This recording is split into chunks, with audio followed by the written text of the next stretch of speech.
कि एक फ़कीर था जिसका नाम था जुन्नैद। बड़ा प्यारा फ़कीर हुआ सूफियों में जुन्नैद ये। कभी ये खुद भी एक साधक था। तो वो अपने जब गुरु बना तो अपने शिष्यों से कहा करता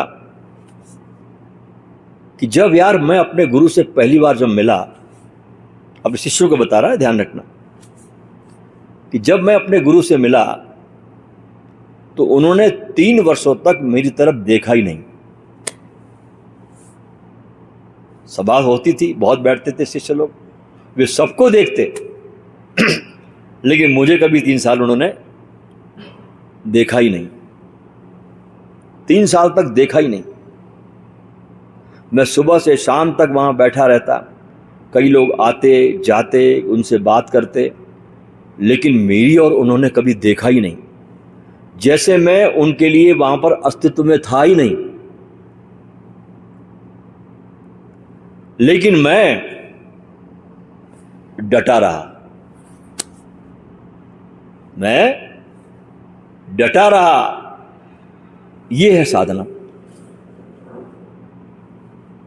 इसलिए साधनाओं को तुम सीमाओं में नहीं बांध सकते कि यही साधना होगी। मैं डटा रहा, ये साधना। क्योंकि मैं इसलिए डटा रहा कि मैंने अपने गुरु के होने की उपस्थिति को महसूस किया था। गुरु की एक प्रेजेंस होती है, एक उपस्थिति होती है, एक डिवाइन प्रेजेंस होती है गुरु की, कि जिसके पास बैठने से तुम किसी और लोक की सुगंध को पाते हो, जिसके पास बैठने से, जिसकी आवा हवा में बैठने से आपको किसी और लोक की, किसी और देश की खबर आपको मिलती है।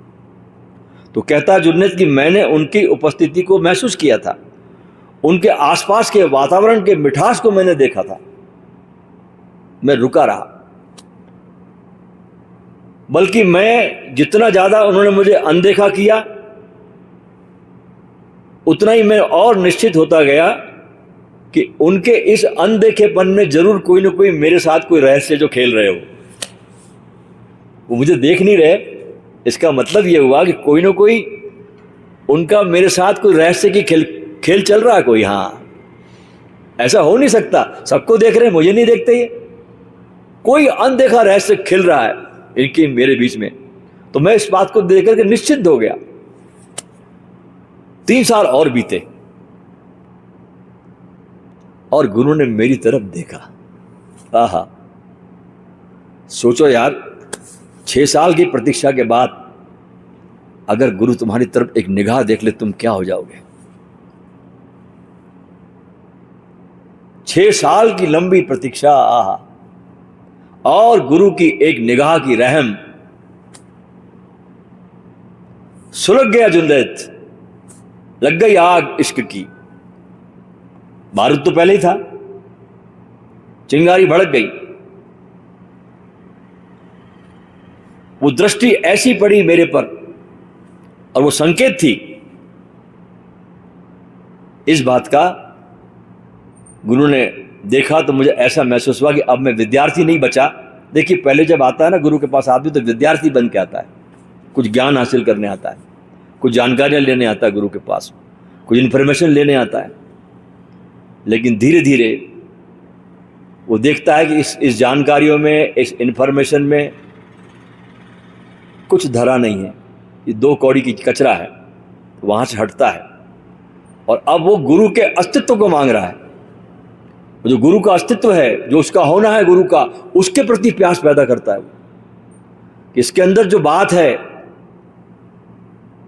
ये मेरे अंदर भी कैसे आ जाए। यहां पर आकर उसके भीतर अब वो शिष्यत्व का जन्म होता है, अब वो शिष्य बनता है विद्यार्थी से। तो उसको ये लगा जुन्नैद को कि जैसे मुझे इशारा मिल गया कि अब मैं एक विद्यार्थी नहीं बल्कि शिष्य बन चुका हूं। क्योंकि कोई भी विद्यार्थी 3 साल तक प्रतीक्षा नहीं कर सकता, कोई नहीं करेगा। केवल केवल केवल एक सच्चा शिष्य, एक ऑथेंटिक डिसाइपल ही इतने वर्षों तक रुक सकता है, बहुत ऑथेंटिक। फिर कहता आगे जुन्नैद कि 3 साल और बीते। गुरु ने फिर 3 साल के बाद दोबारा देखा। और इस बार देखा ही नहीं, इस बार मुस्कुराया भी। मात्र देखा नहीं, इस बार मुस्कुराए, और वो मुस्कान सीधे जुन्नैद के हृदय को चीरती हुई चली गई। जरा नजारा सामने लाइए आप इस घटना का, इसको आप जिए, इस घटना को जो बता रहा हूं मैं आपको, तो ये आप सुन सकोगे, तो ये आप समझ पाओगे इस घटना को। कुछ इशारे बताए जा रहे हैं इस घटना के अंदर आपको, कि गुरु की एक मुस्कान जुन्नैद के हृदय को तीर की तरह चीरती चली गई। मुस्कुराए क्यों? मन में जिज्ञासा उठी जुन्नैद की कि मुस्कुराए क्यों, लेकिन गुरु ने कोई मौका नहीं दिया पूछने का। फिर वो अन्य शिष्यों से बात करने लग गए मुस्कुरा के। फिर 3 वर्ष बीते, फिर 3 वर्ष बीत गए। एक दिन गुरु ने उसको अपने पास बुलाया, उसके मस्तिष्क को चूमा और कहा, बेटे अब तुम तैयार हो, अब जा सकते हो और संदेश को बहुत जितना ज्यादा हो सके इस संदेश को फैलाओ। लेकिन संदेश दिया कुछ भी नहीं था, क्योंकि जब शिष्य तैयार हो जाता ना, उसको संदेश देने की जरूरत नहीं पड़ती, शिष्य खुद एक संदेश बन जाता है। शिष्य खुद एक मैसेज बन जाता है, खुद उसका होना एक मैसेज है।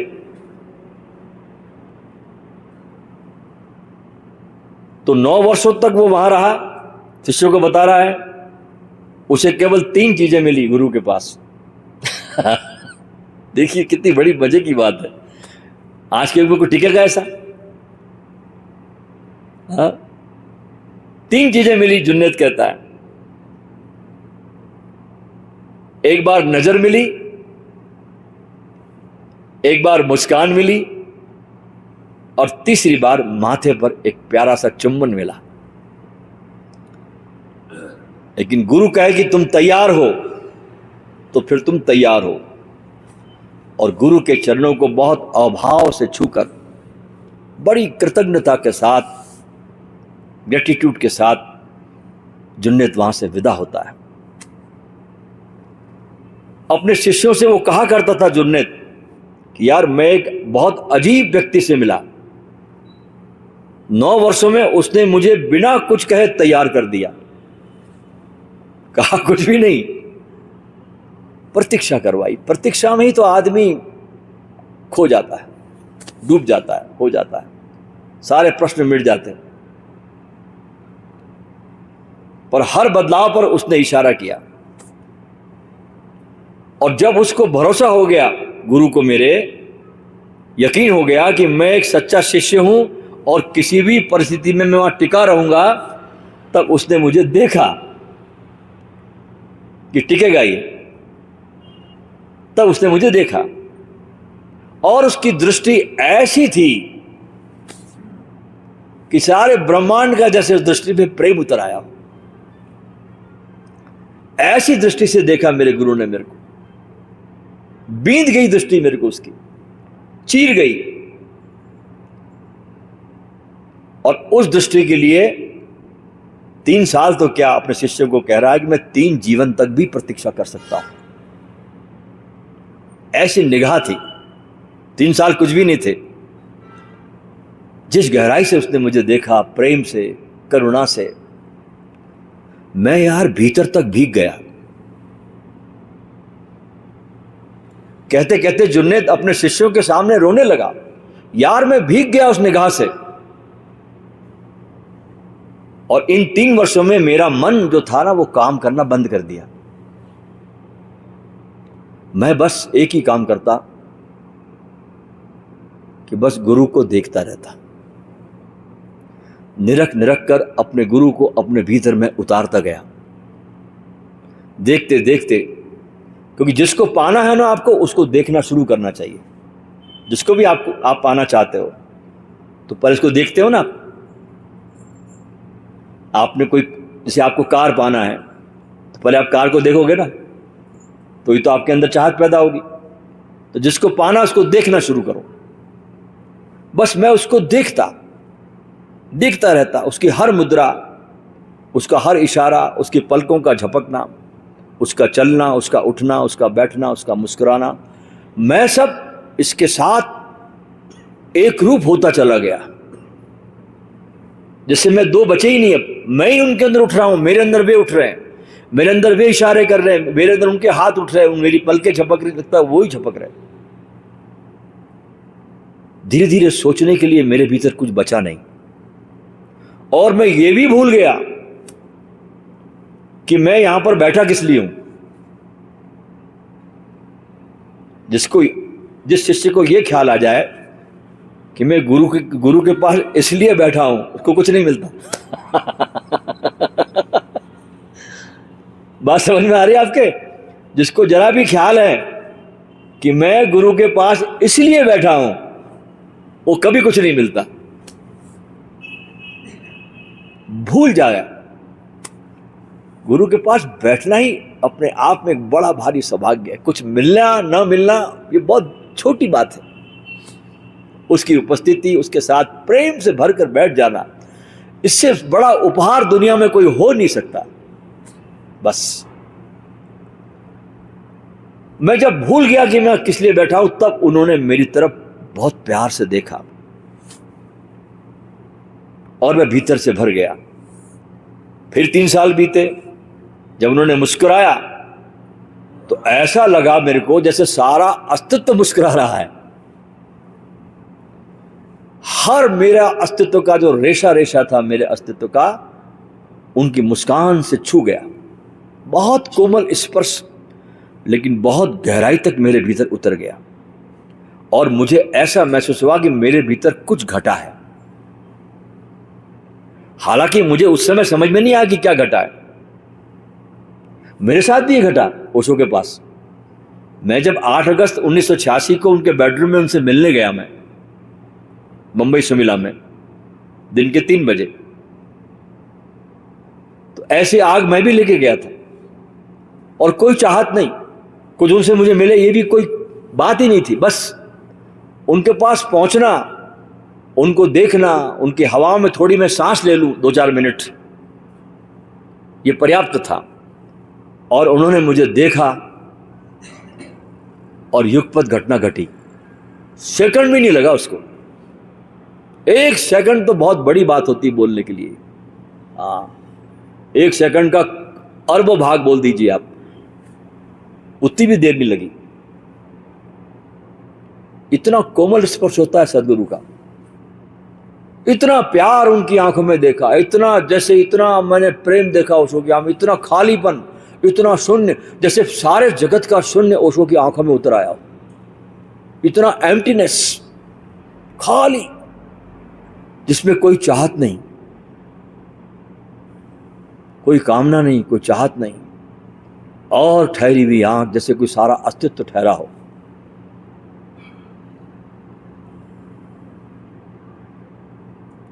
जब ये घटता है ना किसी शिष्य का, अब यहां से शिष्य क्या बन गया? भक्त बन गया, आगे की यात्रा पे चला गया। विद्यार्थी शिष्य हुआ तो शिष्य पे रुकना नहीं, अब यहां आकर के शिष्य क्या हो गया?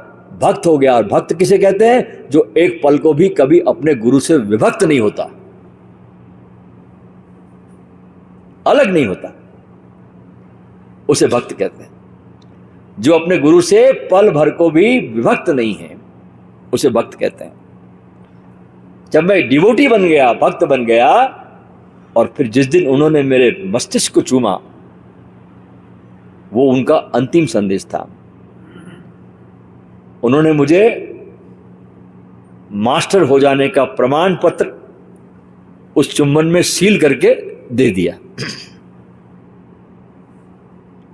मास्टर होने का प्रमाण पत्र, सील तो कुछ मारेंगे ना, प्रमाण पत्र पर सील लगती है ना, तो चुम्बन सील बना उस प्रमाण पत्र का। उस एक चुम्बन का अर्थ शिष्यों को बता रहा कि मुझे धीरे धीरे कुछ वर्षों में समझ में आया। गुरु का चुंबन शिष्य या भक्त के लिए एक घोषणा है इस बात की कि तेरा मेरा मिलन घट चुका है। पिघलन अहंकार की जो थी वो पूरी हो चुकी है, तो पिघल गया है। वो जो पत्थर की तरह ठोस पड़ा था तो भीतर अहंकार से भरा हुआ, पिघल कर तू पिघलन तेरी पूरी हो चुकी है। अब तू तैयार है सुगंध को फैलाने के लिए जिससे तू भर गया है। तो विद्यार्थी अचेतन होता है, ध्यान रखना। गुरु के पास जब विद्यार्थी बनकर आते हो तुम तो तुम बहुत बेहोश होते हो, अचेतन होते हो, सोए हुए। शिष्य सचेत होने लगता है। विद्यार्थी अचेत है, वो जानकारी इकट्ठे करने आया है, सूचनाएं लेने आया है, कुछ ज्ञान लेने आया है। और ज्ञान तुम सोए सोए भी ले सकते हो, कोई दिक्कत नहीं है। सोए सोए तुम दोहरा भी सकते हो उस ज्ञान को। शिष्य जो है वो सचेत होने लगता है, अब थोड़ा जागने लगता है। और भक्त इतना पूर्णतः सजग होता है, इतना सजग हो जाता है शिष्य कि वो अपनी सजगता से भी अनभिज्ञ हो जाता है। अगर तुमको तुम्हारी सजगता पता चल रही, तुम अभी सजग नहीं हो, ये बड़ी विरोधी बात लगेगी आपको। अगर आपको अपनी सजगता पता चल रही है तो तुम सजग नहीं हो। कहता है कि सजगता से वो अनभिज्ञ हो जाता है।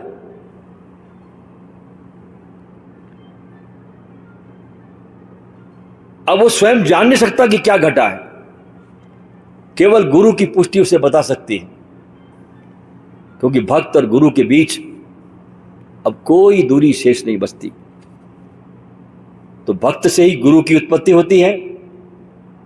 पर यह एक बहुत गुरु और शिष्य का कोई साधनागत प्रयास नहीं होता, बड़ा सहज स्वाभाविक विकास होता है जब तुम गुरु के पास बिना किसी चाहत के, मात्र उसके प्रेम के कारण बैठो। It's a great love affair between the two souls, एक गहरा प्रेम। उस प्रेम में कुछ बात अपने आप बिना प्रयास के बन जाती है।